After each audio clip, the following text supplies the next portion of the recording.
Not on this menu, sweetheart. Whoever abandoned me in the middle of the ocean has no right to know what the sharks did to me or how I managed to the shore. Like, oh my God, you made it back. Tell me everything. No. If you left me drowning, you don't get to ask how I swam, stronger and with a better tan than you. This episode is for everyone who was left for dead, emotionally, mentally, financially. The ones who had to claw their way out of betrayal, abandonment, and rock bottom reality checks. Because today, we're talking about how people leave you in the middle of the ocean, how they come back acting like they never did, the friend who swore they had your back until you needed them, the partner who made promises until things got inconvenient, the family who acted like loyalty was unconditional until they had to prove it. And when you were at your lowest, gasping for air, struggling to survive, they didn't throw a lifeline. They didn't look back. They just sailed away. Did you know that in the wild, some animals fake their weakness to escape predators? Like, oh no, I'm fragile. Please don't eat me. And then, bam, sprint at full speed. That's some people in your life pretending to care until the moment you need them. Then suddenly, they remember they're busy. Poor things. Must be exhausting pretending to be decent humans. There's a moment, a sharp, ugly, heart-dropping moment when you realize they're not coming back. You send the text and the three dots never appear. You make the call and it goes to voicemail. You convince yourself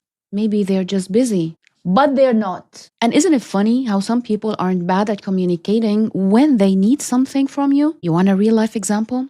Let's talk about the Donner Party. A group of pioneers traveling to California in 1846, they got stranded in the mountains, ran out of food, and well, let's just say dinner got creative. But here's the kicker. Some of the people who made it out, they abandoned their group to save themselves. And later, when asked how they survived, they played innocent. Moral of the story? Some people will leave you starving in a snowstorm and then show up later asking for a dinner invitation. Not on this menu, sweetheart. Just when you finally started healing, here they come. Hey, how have you been? I heard you went through a lot. Tell me everything. Wow, you're so strong. I always knew you'd make it. Oh, you did? Is that why you left? Because you just knew I'd figure it out? Here's the truth. Not everyone deserves your survival story. Some people only ask because they want to know if they should feel guilty. Some just want to gossip. And some, they just want to see if you're still drowning. Studies show that people who betray others tend to rewrite history in their heads, convincing themselves they weren't that bad. That's why they come back acting like they were never the problem. And that's so cute. No, really.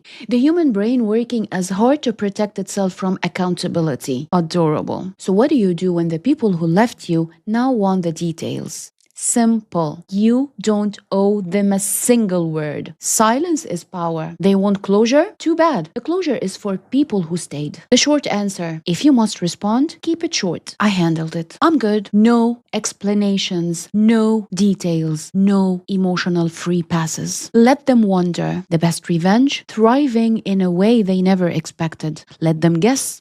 Let them wonder how the hell you made it out without them. Remember, they're the ones who left. You don't owe them anything. Not your pain, not your healing, nothing. Take back your power. If you didn't help me swim, you don't get to know how I made it to the shore. If you left me to the sharks, you don't get to ask about my scars. And if you ever come back pretending to care, I stopped waiting for you a long time ago. And this is your too much story. The survival they never expected. And when you're ready to tell it, we'll be here listening verbatim.